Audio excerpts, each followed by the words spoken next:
Buenas tardes a todos los representantes de los medios de comunicación que cubren la fuente del Senado y que ahora estamos trabajando digitalmente a distancia.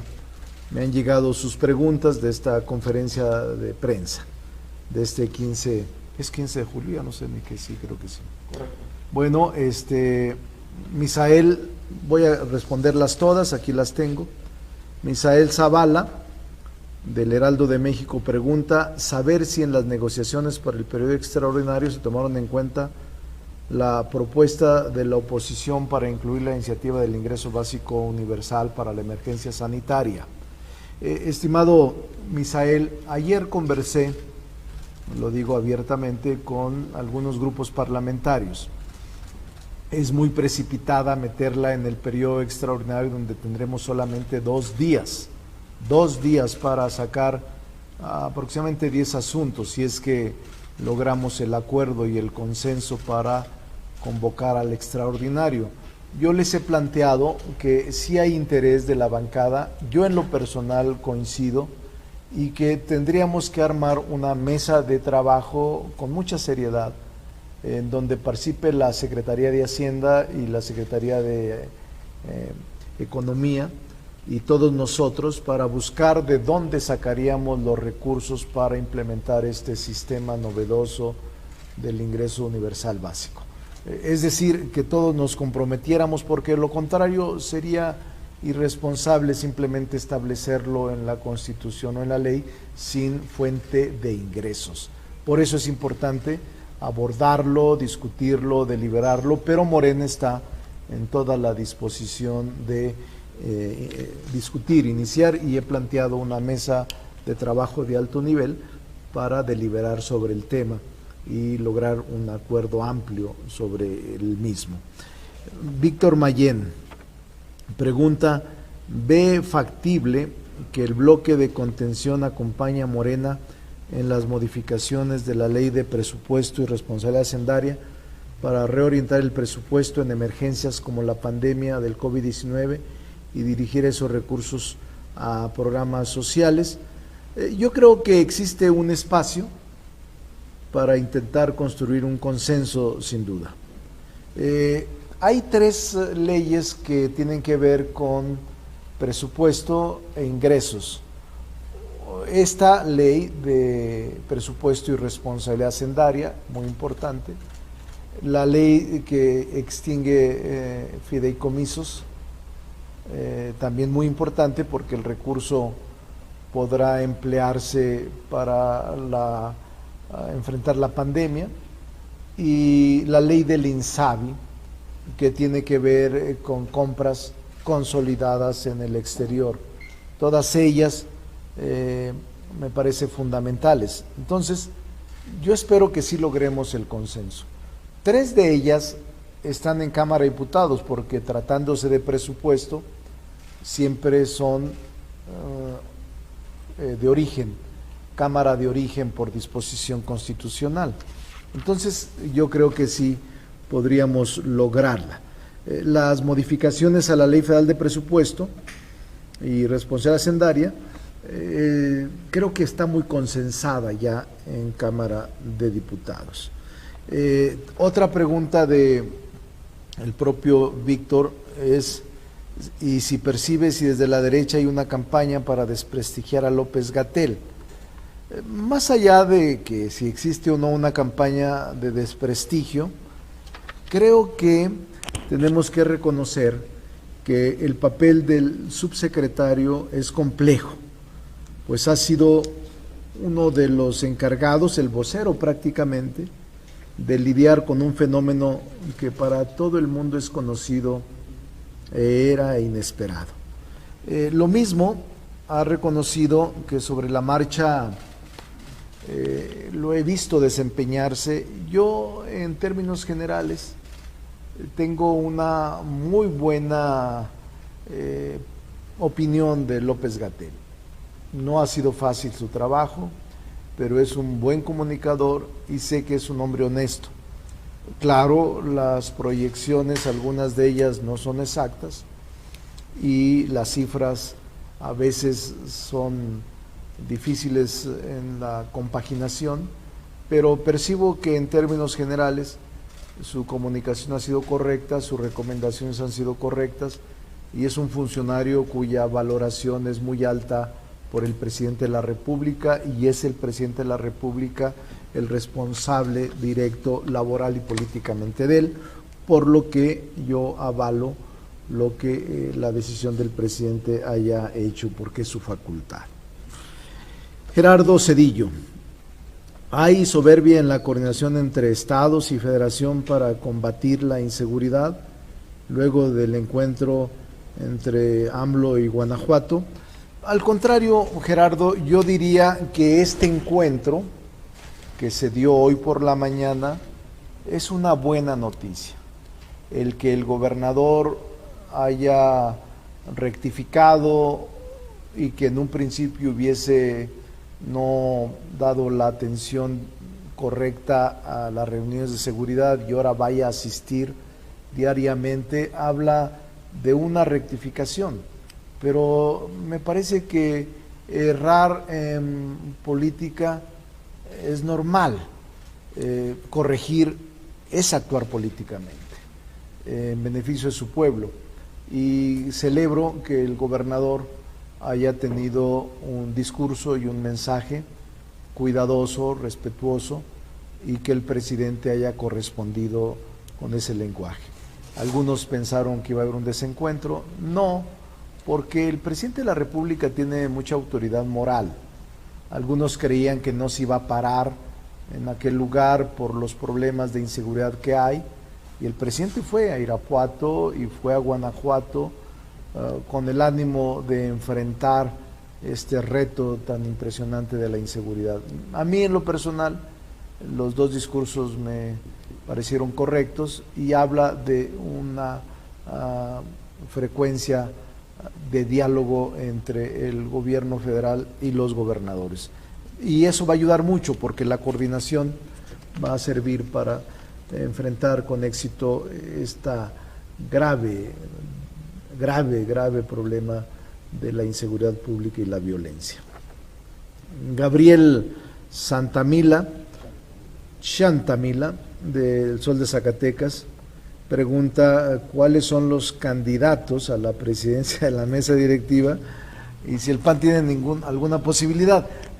No, yo no quiero descalificar a nadie, son muchos candidatos los que surgen de Morena, y lo que vamos siempre a observar, Gabriel, es la ley, en la ley orgánica y en la Constitución. Y es muy sencillo, o sea, no es un asunto de voluntad política, ni tampoco de descalificación a las intenciones de cualquier grupo parlamentario que quiera asumir la presidencia de la mesa directiva. La Constitución y la ley señalan que para aspirar a integrar, a encabezar un órgano de dirección de la Cámara de Senadores, llámese llámese presidencia de la mesa directiva o presidencia de la Junta de Coordinación Política, se requiere que tengan en sus asientos cuando menos el 25% de los asientos. Entonces la condición, el prerequisito es ese, que contengan el 25% de los escaños.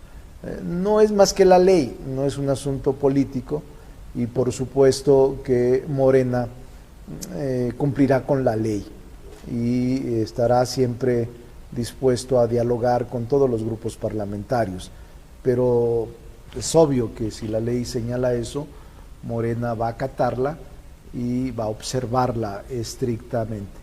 Ahora, el problema está en Morena, pero aún así, en Morena debe de haber algunos candidatos, no sé, 4, 5, 6, y vamos a definirlo de manera democrática, en una asamblea con notario público, para que voten de manera libre los senadores y senadoras y decidamos mayoría. No habrá reelección.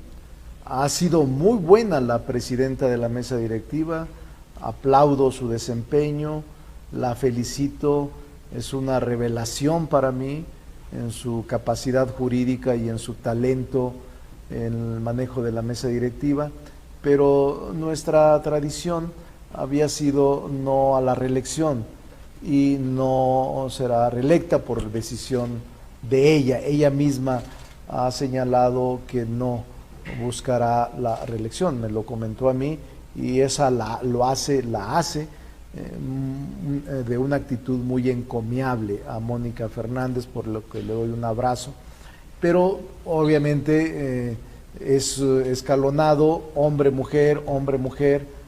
Hoy correspondería, si así lo decide el grupo, a hombre, y que la mayoría del grupo decida.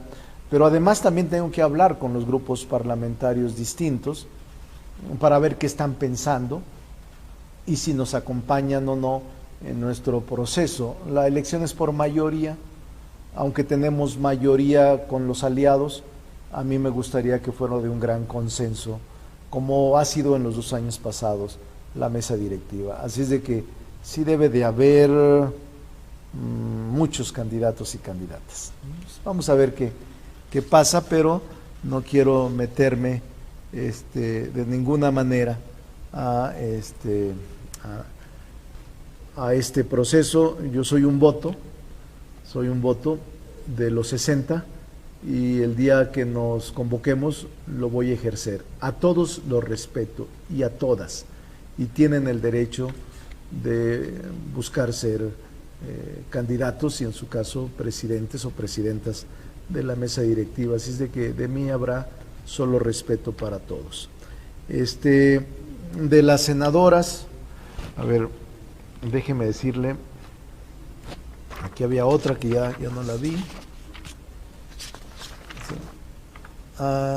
De Milenio, sí, había Silvia Arellano, ya la estaba empapelando, de Milenio. Pregunta cómo va la negociación para la presidencia. Es la misma, la presidencia de la mesa.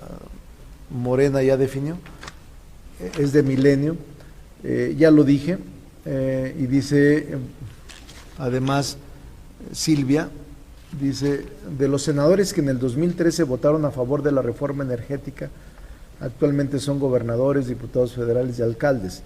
En caso de que se les compruebe algún acto de corrupción, Morena en el Senado procederá en su contra. ¿Cuál es el objetivo de evidenciarlos ante la opinión pública, como lo ha dicho el Ejecutivo? Miren, yo creo que lo que está sucediendo es inédito. Se comprueba lo que el presidente de la República afirmó y ha estado cumpliendo: no a la impunidad y combate profundo a la corrupción hasta erradicarla. Es esperada la llegada y el arribo de Emilio Lozoya, exdirector de Pemex. Hay mucha especulación, duda, suspicacia, que será aclarada con sus declaraciones y sus testimonios. Me parece que va a sacudir al escenario político nacional, dado que se ha hablado de personalidades políticas, de funcionarios públicos e incluso de empresarios. Entonces vamos a esperar qué sucede. La incriminación o el señalamiento de presuntos responsables o delincuentes dará pie a una gran investigación de la Fiscalía General de la República, y me parece que eso es una etapa buena para el país, en el que se actúe de esta manera y que no se dé paso ni a complicidades ni a olvido que raye en la impunidad. Creo que el presidente es predecible, franco, no miente y no simula. El presidente ha dicho que ojalá y se dé a conocer todos los sobornos que se dieron en el pasado. Yo en alguna ocasión hice algún señalamiento, era diputado federal, si mal no recuerdo, cuando se aprobaban las reformas estructurales. Ahí están los discursos, no es ahora que lo digo, pero para todos es correcto y es conveniente que se aclare y que se deslinden responsabilidades en los niveles que se requiera. El Senado de la República no actuará como Torquemada ni como una agencia del Ministerio Público. Vamos a esperar. El Senado actuará con responsabilidad y seriedad en el señalamiento y en la integración de carpetas de investigación que sobre el resultado de las afirmaciones del señor Lozoya surjan. Creo que está por llegar, está por arribar en unas horas, que es lo que yo estoy enterado, pero es esperada su presencia, su arribo, sus declaraciones. Hay muchas especulaciones, dudas, hasta desconciertos, pero espero que pronto se diluciden, se transparenten, se aclaren. Algunos no lo creían, pero la separación entre el poder económico y el poder político va a fondo. El combate a la corrupción no tiene tregua y la impunidad, el presidente de la República no va a descansar hasta erradicarla. Estoy seguro de eso. Mayolo del Reforma, ¿qué va a pasar si Lozoya? Ahí está, ya le estoy contestando ya a Mayolo, voy a decir como cuando escribimos Ibidem, como pie de página. ¿Qué va a pasar si Lozoya desembucha sobre los moches a exlegisladores? ¿O es para salvarle el pellejo a Lozoya? No, yo, ojalá y rescaten alguna de las... Nosotros, yo era de Movimiento Ciudadano, coordinador, votamos todas las reformas estructurales en contra, todas, sin excepción. Escribí un libro que editó Miguel Ángel Porrúa, que se llama precisamente Reformas Estructurales, mitos y realidades. Y ahí hago una crítica razonada y razonable sobre las reformas estructurales.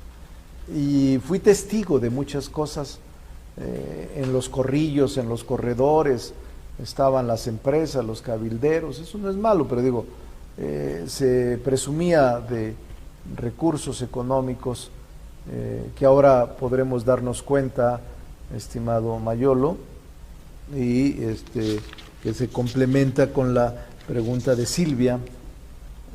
Yo estoy muy pendiente de la llegada del señor Lozoya. Creo que va a haber un temblor político si es que se logra sacar adelante, porque miren, no solo es el soborno de los legisladores que votaron en favor de la reforma energética, sino de las reformas estructurales, telecomunicaciones, fiscal, educativa, de amparo, todas las 9, 10 reformas estructurales. No solo esas, pero además robo por décadas en ultramar de Pemex, donde embarcaciones eran vendidas ilegalmente y exprimidas o ordeñadas en alta mar. De esos tienen 40 años haciéndose. Y luego el tema de la empresa de fertilizantes y luego los sobornos de Overdredge. Es decir, es un asunto de la mayor magnitud y creo que el presidente de la República ha actuado como él lo dijo, sin complicidad y sin titubeos, y la Fiscalía General, que ahora es autónoma, me parece que también ha actuado de manera correcta. Avalamos, reconocemos toda la capacidad jurídica del fiscal general y le pedimos que siga adelante, no se detenga por el bien del país. Rubén Fleital, de 11 Noticias pregunta: ¿qué mensaje se manda a la sociedad cuando el gobierno negocia trato preferencial a cambio de información? No, en todo el mundo, Rubén, existen, de acuerdo con la ley, estos beneficios en Estados Unidos, en el mundo, a confesión, atenúan en el proceso la posible condena, no le extingue, no le extingue.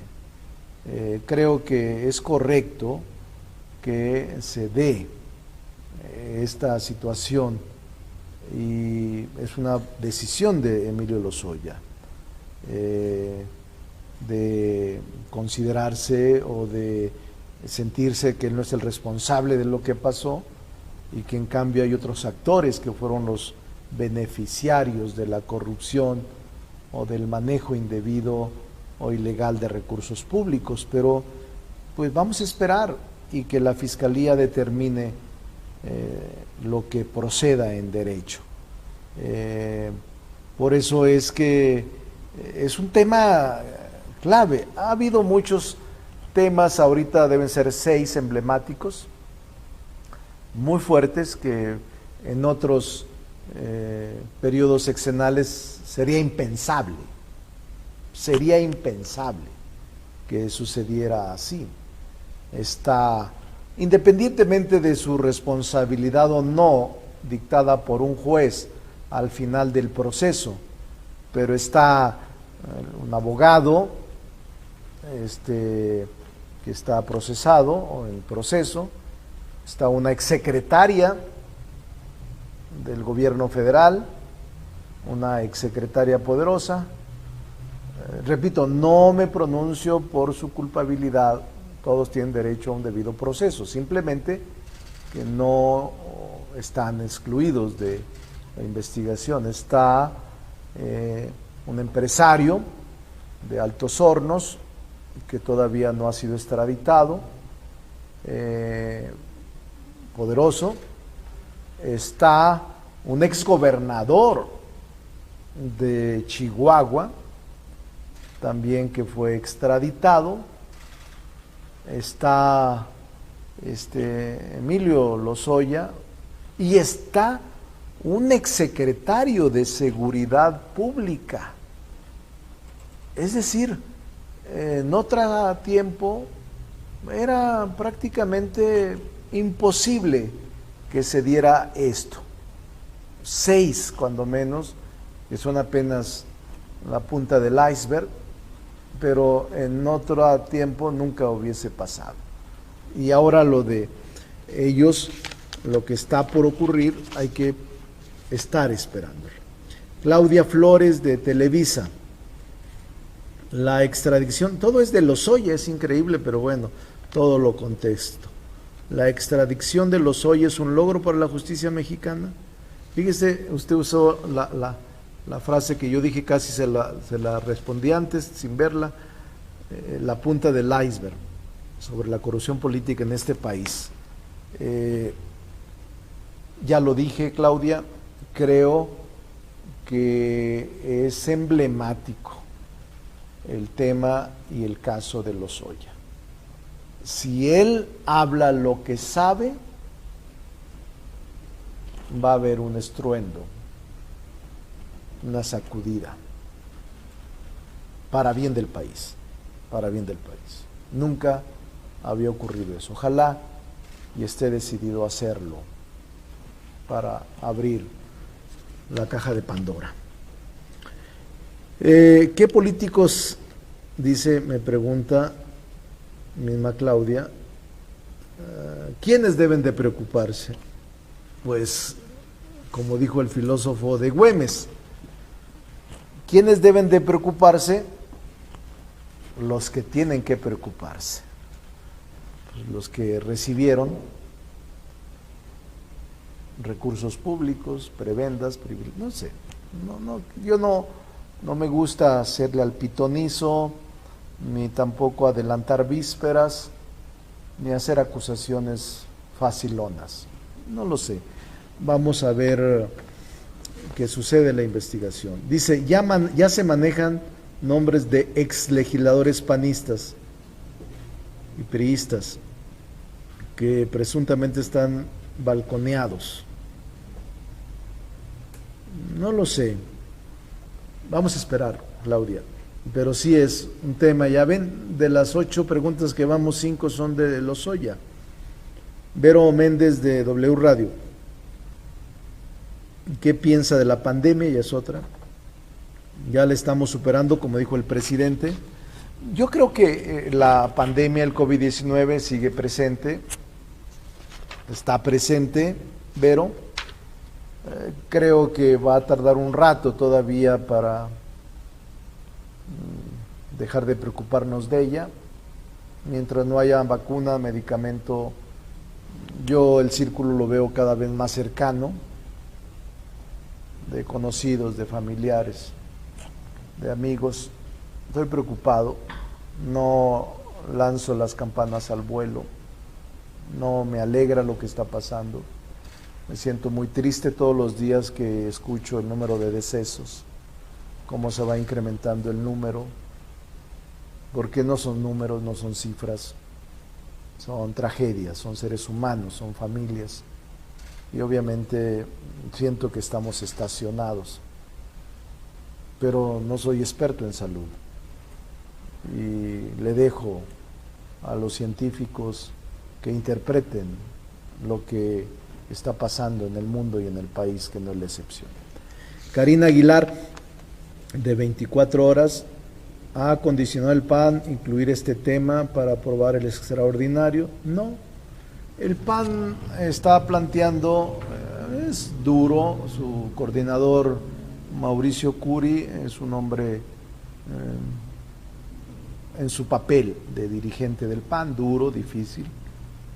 Pero ayer planteaba él lo de la ley de emergencia para ir al periodo extraordinario, la discusión. A mí mi preocupación es el ingreso, o sea, ¿de dónde vamos a sacar los recursos para todos esos instrumentos legislativos cuando el país está en franca dificultad económica? Pero no, vamos a seguir hablando entre los partidos. Yo espero que logremos un acuerdo.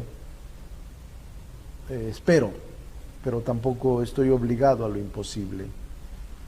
Estoy intentando que el Senado siga siendo considerado como una actividad esencial, que la actividad legislativa trabaje y que esté redactando, actualizando leyes para enfrentarse a la pandemia y a las consecuencias que la misma va a generar, Karina.